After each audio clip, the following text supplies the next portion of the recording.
সকলকে আমার আনন্দিত জয়গুরু। আজকের আলোচ্য বিষয় হলো কর্মফল ভোগ। অর্জুনকে যখন বললেন শ্রীকৃষ্ণ, তুমি তোমার স্ত্রীর প্রতিশোধ হিংসার প্রতিশোধ হিসেবে যুদ্ধরত হবে, তখন প্রত্যেকটি হত্যার কর্মফল তোমাকেই ভোগ করতে হবে। যখন তুমি নারী জাতির সম্মান রক্ষার্থে ন্যায়ের পক্ষে যুদ্ধ করবে, ধর্মযুদ্ধ করবে, তখন কোনো কর্মফলই তোমাকে ভোগ করতে হবে না। তাহলে মানসিকতায় একই ব্যক্তি একই কর্ম করছে, শুধু মানসিকতাটা পরিবর্তন করতে হবে। আর এই মনকে টান করে যা, তার নাম হচ্ছে মন্তর। সেই জন্যই সদ্গুরুর দীক্ষা অবশ্যই। যদি সদ্গুরুর দীক্ষা না নেই, সাধারণ মানুষের দীক্ষা নেই, জ্ঞানী ব্যক্তির দীক্ষা নেই, কুলগুরুর দীক্ষা নেই, অন্যান্য গুরুর দীক্ষা নেই, তাহলে কি আমাদের সঞ্চিত কর্মফল, প্রারব্ধ কর্মফল, সমস্ত কৃত কর্মফলের দ্বারা ওভারকাম করতে পারবো না? না, পারবো না। সমস্ত কর্ম অনুযায়ী ফল ভোগ করতেই হবে। কীরকম? একটা ঘটনা বলি। একটি গ্রামে একটি সৎ ব্রাহ্মণ বাস করতেন। আর সেই সৎ ব্রাহ্মণের কাছে বহু মানুষ আসত। তিনি মানুষের বড় হিতাকাঙ্ক্ষী, কল্যাণকারী ছিলেন। তিনি যে কোনো মানুষের অসুবিধা অশান্তি হলেই পণ্ডিত মশাইয়ের কাছে আসতেন। পণ্ডিত মশাই তাদের বিধান দিতেন। কাউকে মন্ত্রপুত করে জল পরে দিতেন, কাউকে বা স্পর্শ করে নাম করে দিতেন। বহু মানুষই তাতে নিরাময় হতো এবং উপকৃতই হতো। তাই কাউকে বা অ্যাডভাইস দিতেন যে তুমি এইভাবে চলো, ভগবানের প্রতি ভরসা বিশ্বাস রাখো, ঠিক হয়ে যাবে।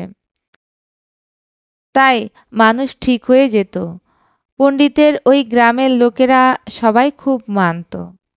পণ্ডিত একদিন ভাবল যে আমি ব্রাহ্মণ মানুষ, আমার একটা গুরুর প্রয়োজন।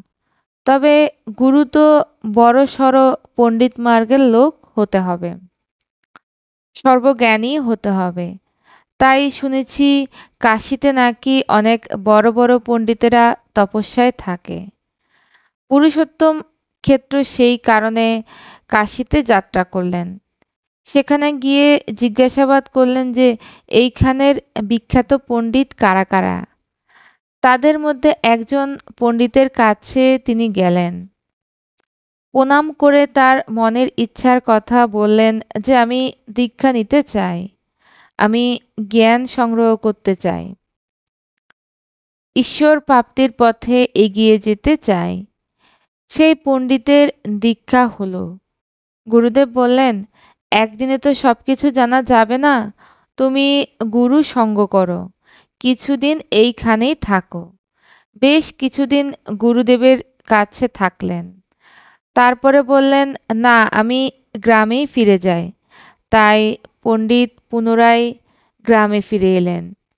গ্রামে প্রান্তে বহুজন আরও বেশি করে ভিড় করতে লাগলো। এখন সে দীক্ষা শিক্ষা নিয়ে এসেছে কাশীর পণ্ডিতদের কাছ থেকে। সে যা বলে তা অকাট্য হয়।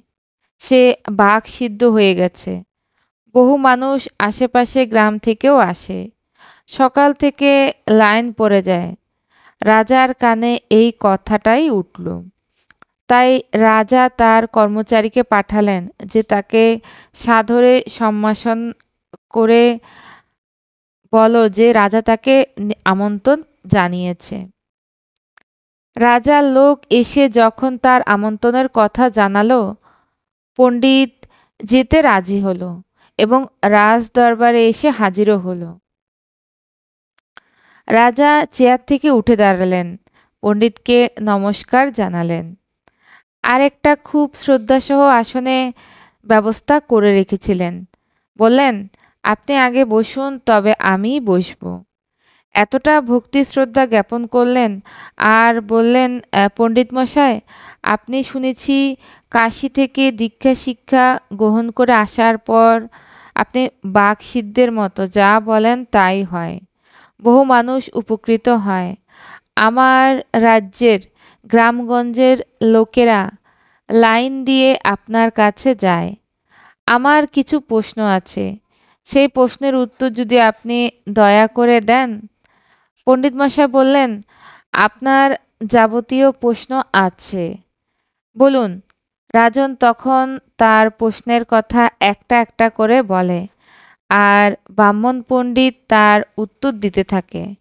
রাজন খুব খুশি হলেন, খুশি হয়ে বললেন, আপনাকে আমি কিছুই দিতে চাই, যেমন আমি চাইছি আপনি রাজপুরোহিত হয়ে যান। আপনাকে এখানে একটা সেপারেট বিল্ডিং করে দিচ্ছি। এই বিল্ডিংয়ের যাবতীয় থাকা খাওয়া খরচা, রাজভোগ, দৈনন্দিন যাবতীয় সেবা শুশ্রূষার লোকজন, সব পরিপাটি, আপনার যা যা দরকার, গাড়ি বাড়ি সব আমি করে দিচ্ছি। আপনাকে আর গ্রামে ফিরে যেতে হবে না। রাজপণ্ডিত, সভাপণ্ডিত হিসেবে আপনি রাজ দরবারে থাকবেন। পণ্ডিত মশাই বললেন, দেখুন, আমি জন্মেছি কোনো রাজার চাকর হওয়ার জন্য নয়। আমি জীবনে চাকরি বা চাকরগিরি করব না, এটা আমার মনে মনের কথা। আমার অপরাধ নেবেন না রাজন। আমি মানুষের সেবা করার জন্য জন্মেছি, তাই গ্রামে দিন দুঃখী গরিব মানুষ সকলেই আমার কাছে আসে। আমি কোনো টাকা নেই না, কেউ ভয়ভীতি পায় না, সকলে নিশ্চিন্তে আসে আর সমাধান নিয়ে যায়। আর আপনারা এখানে রাজদরবারে ঢুকতে মানুষ ভয় পাবে, আর এখানে অনেক কর্মচারী, অনেক গেট পেরিয়ে আসতে হয়। সেই কারণে আপনি দয়া করে আমাকে এই পানিশমেন্ট দেবেন না, আমাকে গ্রামেই থাকতে দিন আর জনসাধারণের সেবা করার সুযোগ দিন। সকলেই ভেতরেই পরমপিতা থাকেন। রাজন বললেন, তাই হলো, তবে আমার দ্বিতীয় প্রস্তাব শুনুন পণ্ডিত দেবতা। বলে, কি প্রস্তাব? তোমার বাড়ির পাশে আমি একটা মন্দির নির্মাণ করে দিচ্ছি। সেই মন্দিরে তুমি পুজো পাঠ করবে, গোটা দিন থাকবে, চাতাল করে দেব লম্বা। বহু মানুষ একসঙ্গে বসে তোমার জ্ঞান উপদেশ নিতে পারবে, যাতে করে তোমার কুড়ো ঘরে জায়গা হয় না, এখানে আর সে অসুবিধা থাকবেই না। তাই একটা পাকা সুন্দর বাড়ি করে দেব। এই প্রস্তাবে আমি রাজি আছি। তাই বাড়ির পাশে একটা মন্দির এবং চাতাল সহ মন্দির খুব সুন্দরভাবে রাজন তৈরি করে দিলেন। ভোরবেলা উঠেই পণ্ডিত মশাই স্নান করে একটা কুয়োতে গিয়ে সেখান থেকে জল নিয়ে আসে। তারপর পুজো পাঠ, ঘর ধোয়া মোছা সব পরিষ্কার পরিচ্ছন্ন করে, ফুল তুলে পুজো পাঠ করে নিজের আসন বিছিয়ে গ্রামের পাশের গ্রামের লোকদের ভিড় জমে যায়। তাদের সব সমস্যার সমাধানের জন্য করজোড়ে বসেন আর সমস্ত সমাধানও দেন। তার এই দৈনন্দিন কাজ হয়ে দাঁড়ালো। এখন রাজনের একমাত্র পুত্র, তার বিবাহের ব্যবস্থা হলো আরেক রাজার কন্যার সঙ্গে। এই বিবাহ হলো খুব ধুমধাম করে। পণ্ডিত মশাই কোথাও ভোজ খেতে যান না, নেমন্তন্ন এসেছে গ্রামের অনেক মানুষেরই, তারা সকলে গেছে। ফুলশয্যার রাত্রিতে হঠাৎ রাজনের একমাত্র পুত্র ঘুমিয়ে পড়েছে আর রাজকন্যার ঘুম আসছে না। তখন সে কি করে, দেখলো লাইট অফ করার পরেও কোন জ্যোতি ফুটে আসছে কোথা থেকে, এত আলো!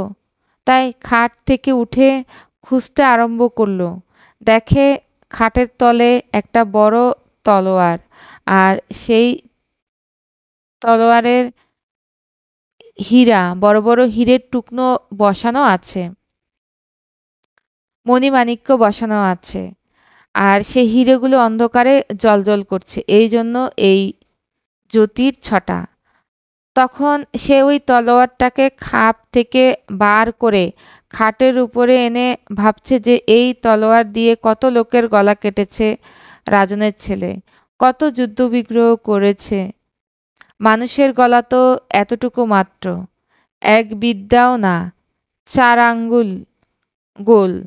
একে যদি একটু ধারালো এই দিয়ে টাচ করা যায় তাহলেই তো গলাটা কেটে যাবে।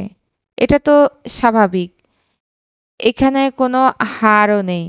এইসব ভাবতে ভাবতেই সে গলার মাপে এই তলোয়ারটা দিয়ে দাঁড়িয়ে ভাবছে, এইভাবে তলোয়ার ঘোরায়, এইভাবে অমুক করতে করতে স্লিপ করে ওটা রাজনের ছেলের গলায় যেয়ে পড়ে।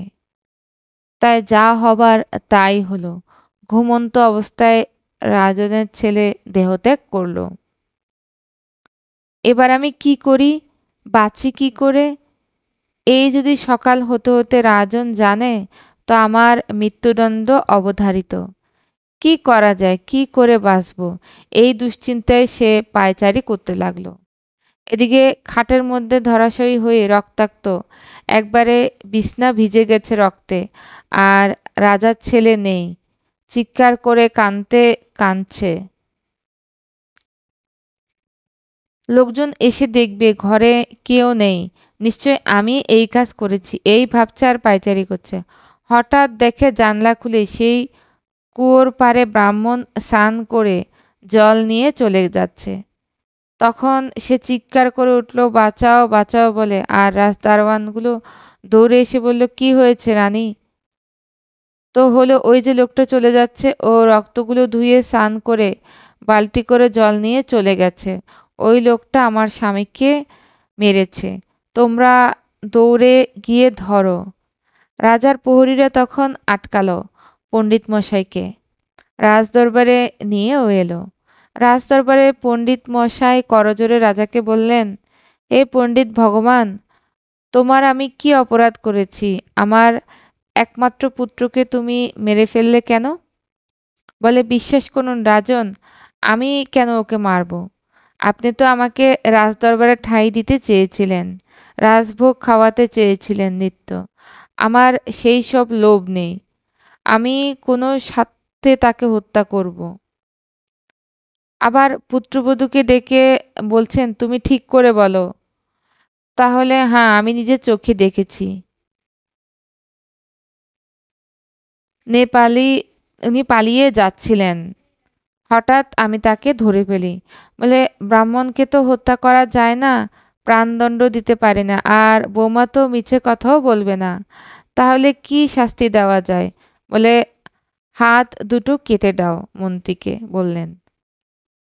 হাত দুটো কাটার নির্দেশ হলো। যখন তাকে বেঁধে হাত দুটো কেটে দেওয়া হলো, রক্ত টপাটপ করে পড়ছে, সে অবস্থায় ছেড়ে দেওয়া হলো। চিৎকার করে কাঁদতে লাগলেন। পণ্ডিত বাড়িতে গিয়ে দীর্ঘদিন সেই ঘা শুকাতে সময় লাগলো। তার মনে মনে আক্ষেপ, আমি সারা জীবন কোনো কুকর্ম করলাম না, আর আমার হাত কাটা গেল কোন অপরাধে, এ আমাকে জানতেই হবে। খোঁজ করতে করতে জানতে পারলেন কাশীতে ত্রিকালদর্শী বলে একজন পণ্ডিত আছেন, যিনি সব বলে দিতে পারেন। সেই ত্রিকালদর্শী পণ্ডিতের ঠিকানা পেয়ে তিনি আবার কাশীধামে গেলেন।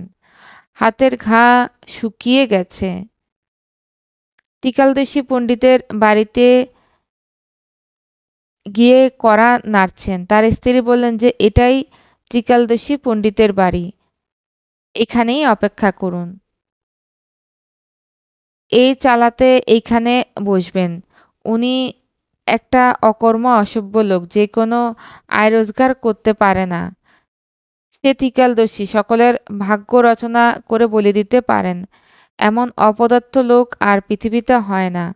আপনি সেই অপদার্থের কাছ থেকে এসেছেন, তখন বসুন, এক্ষুনি আমি অপদার্থ আসবে। খুব খারাপ লাগলো যে তার এত বিশ্বজোড়া নাম, আর তার স্ত্রী তাকে এমনভাবেই ভর্ৎসনা করছেন। আর কত কি বলল নিয়ে একটু দাঁড়ানোর পরেই দেখছি সেই পণ্ডিত মশাই গঙ্গা স্নান করে এসে চারিধারে গঙ্গার জল ছিটিয়ে তারপর ধূপ প্রদীপ দিয়ে নিজের আছন বিছিয়ে তাতে বসলেন। বসার পরেই ভগবানের বন্দনা করে করজোড়ে বলছেন, বসুন পণ্ডিত মশাই, আপনার কি জিজ্ঞাসা? বলে, আমি তো আমার ভাগ্যে কেন হাত চলে গেল এই জিজ্ঞাসা নিয়ে এসেছিলাম, কিন্তু এখানে তো দেখছি এসে লাভ নেই। আপনি যে টিকালদর্শী, সবারই সব কারণ বলে দিতে পারেন, তো নিজে কেন কেন এমন স্ত্রী বিয়ে করেছেন? একটা ভালো স্ত্রী তো বিয়ে করতে পারতেন। যে আমার সামনে আপনাকে অকথ্য কুকথ্য ভাষায় গালিগালাজ করতে বলছে, অপদার্থ অকর্মণ্য সেই লোকের কাছে এসেছেন, এসব শুনেছি। তখন সে পণ্ডিত বলছেন যে, আপনি যাকে এতক্ষণ দেখছেন সে আমার স্ত্রী নয়। বলে, তবে এটা আবার কে? এটা আমার প্রারব্ধ কর্মফল। তাহলে তার মানে ৩ রকমের কর্মফল মানুষের প্রারব্ধ কর্মফলে ভোগে, সঞ্চিত কর্মফল ভোগে আর কৃত কর্মফল ভোগে।